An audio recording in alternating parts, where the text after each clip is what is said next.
కొత్త సంవత్సరాలకు వచ్చేసాం, హ్యాపీ న్యూ ఇయర్ అని చెప్పుకుంటున్నాం. అదే పాత జీవితం అనుకోండి, ఏం బాగుంటుంది చెప్పండి?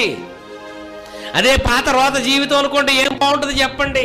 అదే గోలలు, అదే అల్లరులు, అదే దూషణలు, అదే బూతులు, అదే పనికిమాలిన కార్యక్రమాలు, అదే సినిమాలు, అదే షికారులు, అదే తినటం, అదే త్రాగటం, అదే అనుకుంటే ఇక కొత్తదనం ఏముంది చెప్పండి? కొత్త సంవత్సరంలోకి వచ్చావంటే కొంచెమైనా కొత్తదనం కనిపించాలి కదా. సంవత్సరమే మారింది, బ్రతుకులేమీ మారలేదా? సంవత్సరమే మారింది, బ్రతుకే మారలేదా? ఇంకెందుకు ఈ కొత్త సంవత్సరం? కాబట్టి నువ్వు మారాలి అని దేవుడు కోరుకుంటున్నాడు.